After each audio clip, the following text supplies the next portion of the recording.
जिंदगी एक किताब है जिसमें हर उम्र एक नया अध्याय लिखती है। कुछ अध्याय खुशियों से भरे होते हैं तो कुछ तकलीफ़ों से, पर सबसे अनमोल वो पन्ने होते हैं जो हम अपने लिए लिखते हैं, अपने हौसले से, अपने आत्मसम्मान से। क्या जिंदगी का मकसद सिर्फ दूसरों के लिए जीना होता है? क्या एक माँ, एक पत्नी, एक बहू बस रिश्तों में खोकर ही अपना अस्तित्व गंवा दे? या फिर क्या जीवन की अंतिम उम्र में भी हम खुद को दोबारा चुन सकते हैं? तो आज हम आपको एक ऐसी ही सशक्त और भावनात्मक कहानी सुनाने जा रहे हैं, सुमित्रा देवी की, जिनकी जिंदगी का आखिरी अध्याय शायद सबसे प्रेरणादायक बना। सुमित्रा देवी की उम्र है लगभग 65 साल। चांदी जैसे बाल, चेहरा झुर्रियों से भरा, लेकिन आंखों में आज भी चमक बाकी है।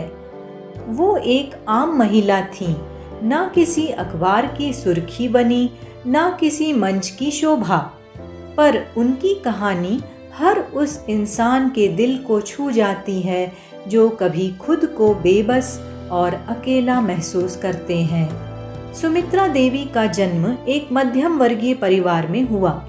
कम पढ़ी लिखी थी, लेकिन संस्कारों से भरपूर। शादी रामदयाल जी से हुई, जो गांव के स्कूल में शिक्षक थे। जिंदगी सरल थी, लेकिन संतोषजनक। एक बेटा था, विक्रम। सुमित्रा ने अपने जीवन का हर दिन उसके लिए जिया।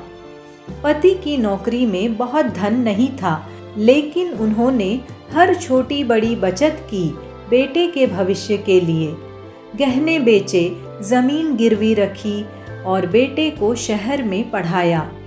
विक्रम बड़ा हुआ, नौकरी छोड़कर बिजनेस करने का सपना देखा।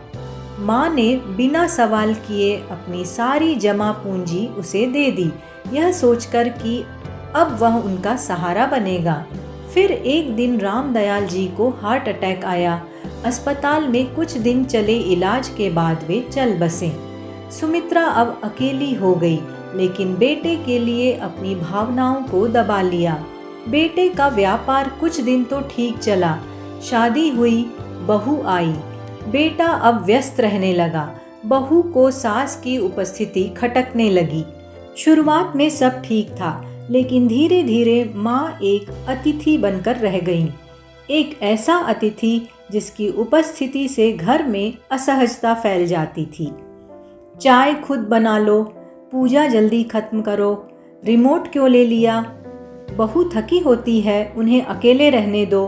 और फिर वह दिन आया जब बेटे ने कहा, माँ अब आप वृद्धाश्रम चली जाएं, आपके लिए वहाँ ज़्यादा सुविधा होगी। ये सुनते ही सुमित्रा के पैरों के नीचे की ज़मीन खिसक गई। जिसे जन्म दिया, पाला पोसा, उसके मुंह से ये सुनना किसी हादसे से कम ना था। उस रात उन्होंने कोई शिकायत नहीं की, ना आंसू दिखाए, ना इल्ज़ाम लगाए। एक पुरानी साड़ी, एक थैला और थोड़ी सी दवाई, बस यही लेकर वह घर छोड़ आईं।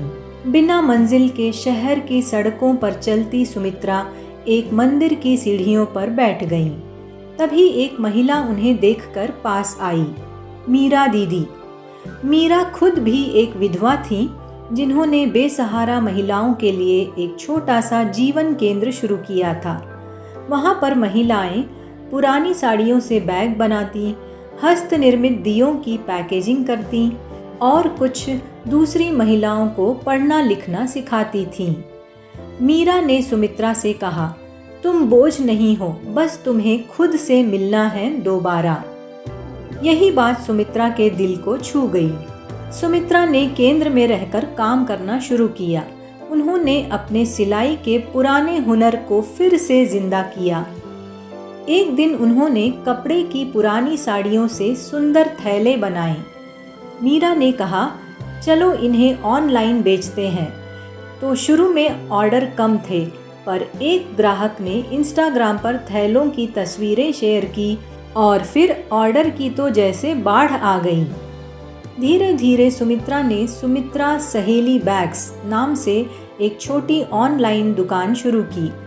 अब वो सिर्फ सिलाई नहीं करती बल्कि 10 महिलाओं को ट्रेनिंग भी देती हैं। और उनका एक स्लोगन है, हर सिला हुआ बैग किसी औरत की खुददारी की कहानी है। तो सुमित्रा देवी की कहानी हमें सिखाती है दोस्तों कि रिश्ते महत्वपूर्ण हैं, लेकिन आत्मसम्मान सबसे ऊपर है। जीवन का हर पड़ाव नई शुरुआत का मौका देता है। एक माँ सिर्फ त्याग की मूरत नहीं बल्कि एक मजबूत आत्मा भी होती है। अगर किसी ने आपको छोड़ दिया है तो टूटिए मत, उठिए और खुद को दोबारा चुनिए। आपकी उम्र, हालात या अतीत चाहे जैसा भी हो, आपके भविष्य की चाबी सिर्फ आपके हाथ में है, क्योंकि कभी कभी सबसे गहरी चोटें ही सबसे बड़ी ताकत बन जाती हैं। अगर आपको सुमित्रा देवी की यह कहानी प्रेरणादायक लगी हो तो इसे दूसरों से ज़रूर साझा कीजिए। हो सकता है आपकी एक शेयर किसी और के जीवन में नया उजाला भर दे। धन्यवाद।